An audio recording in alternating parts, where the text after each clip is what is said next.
Friends, good evening.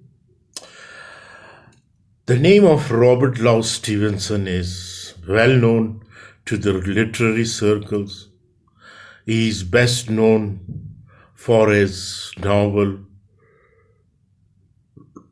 Treasure Island, for his another novel Dr. Jekyll and Mr. Hyde, and one of its another outstanding novel, the kidnap. So the Body Snatcher. Today I'm going to talk about this short story, The Body Snatcher by Robert Louis Stevenson. This is a short story. So the short story starts like this. In a Debenham, a village in Suffolk district of England, the story begins with four men drinking an inn called the George. There is an undertaker, a landlord, a man named Fetus, and the unnamed narrator who described Fetus. Fetus is known as the doctor because he is educated and has performed first aid from time to time when needed, but he has never been known to actually practice medicine. Fetus is a heavy drinker, and little of his past is known to his companion until one night, when a stranger comes to George to provide medical service to a guest. Fetus is interested when the landlord mentions the visiting doctor's name is Wolf McFarlane. Fetus' comments suggest he knows someone by that name, and he asks the landlord to describe him. After the landlord says the man is not a young man but looks younger than him, Fetus says he wants to see the doctor. The four men go to the lobby of the George to wait for a glimpse of McFarlane. Fetus immediately recognizes the man, even though he's older with white hair and dressed richly. When Fetus calls out his name, McFarlane is shocked, but he recovers quickly and says he's happy to see Fetus but can't stay to talk.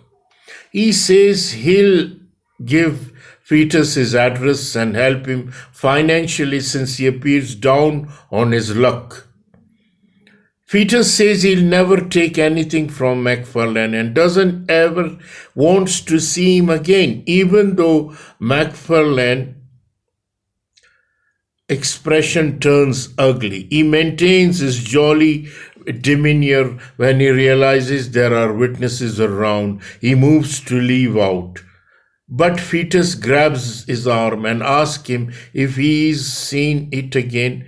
McFarlane cries out and flees the building, leaving Fetus to warn his companion to never cross paths with the doctor if they can't help. Fetus goes home, leaving his friends to wonder what happened between Fetus and McFarlane.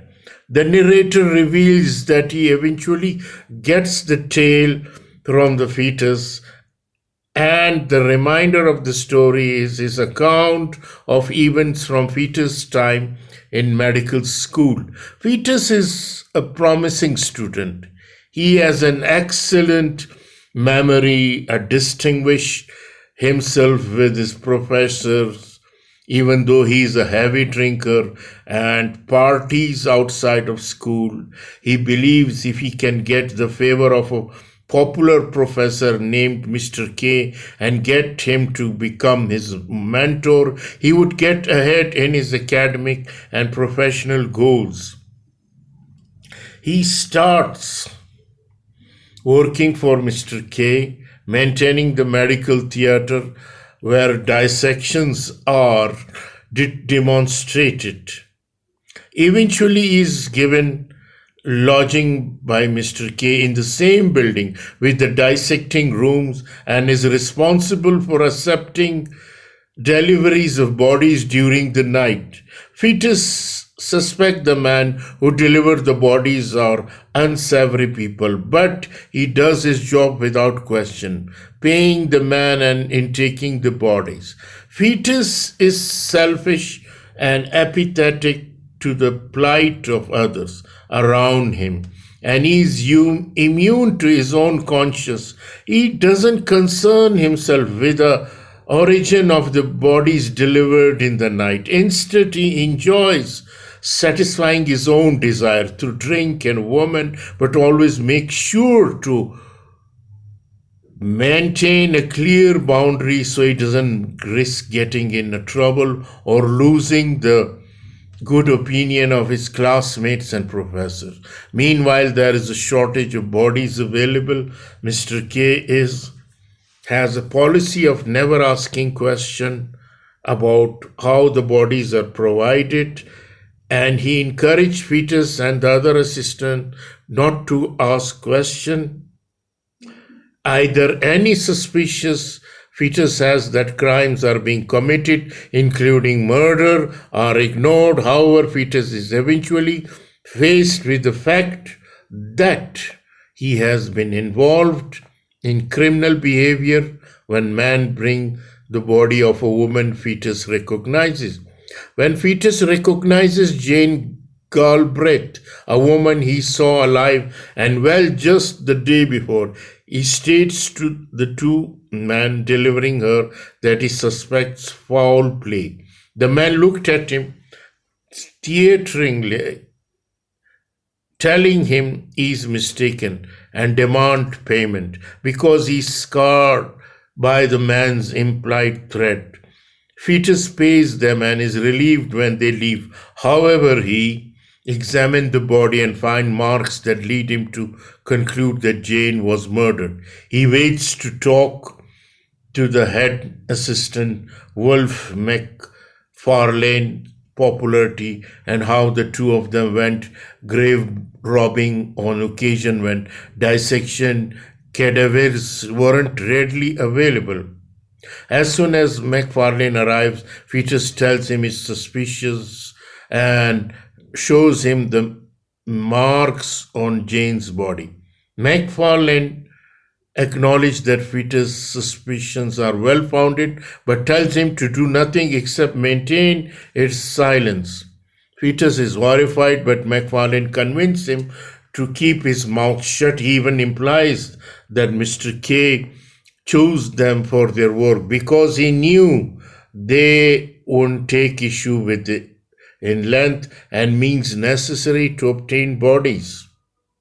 Fetus continues to go about his work. Some time later, Fetus meets up with McFarlane in tavern with a man named Gray, who Fetus finds to be ignorant. Crass and obnoxious, Gray has some kind of control over McFarlane and treats him with disrespect but seems to like Fetus.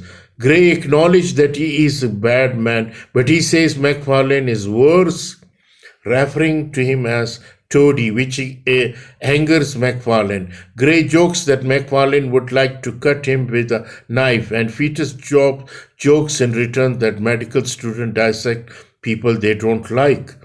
The three have an expensive dinner, and Gray leaves McFarlane to pay the bill. Fetus leaves and doesn't think much about it. When McFarlane misses class the next day, he looks for McFarlane and Gray after classes, but he never finds them. At 4 o'clock in the morning, however, McFarlane knocks on the door with freshly dead body of Gray. Fetus is horrified. McFarlane says Fetus must pay him to maintain accurate record keeping and avoid suspicion. Fetus hesitates but ultimately pays, rationalizing that his most immediate need is to get McFarlane to leave him no trouble. Before leaving, however, McFarlane tells Fetus that Gray is just like Jane Galbraith. The only difference between those two bodies and all other Fetus has seen is that he recognized Gray and Jane. He tells Fetus to be a lion and not a lamb, in the world, so take what he needs to live in a rich life. He says within 3 days, fetus will no longer suffer any pangs from his conscience. McFarlane leaves, and several days later his prediction comes true. Fetus stops worrying and lives his life in a normal without any guilt or fear. Although McFarlane avoid fetus and is unwilling to talk all about their conspiracy. A shortage of bodies leads to the two of them going on a grave robbing trip. While they wait for the dark of night, they have an expensive dinner. McFarlane gives Fetus extra money. Fetus boasts about how McFarlane changed his life for the better. He says he no longer feels fear or concern for right or wrong. He only wants to take care of himself and satisfy his own desire. Later that night, what happened? They go to the graveyard and dig up a woman. During the digging, McFarlane throws a rock that accidentally breaks the lantern they were using.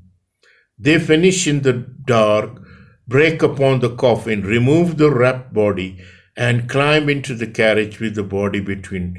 As they travel back, the body shifts from its former position.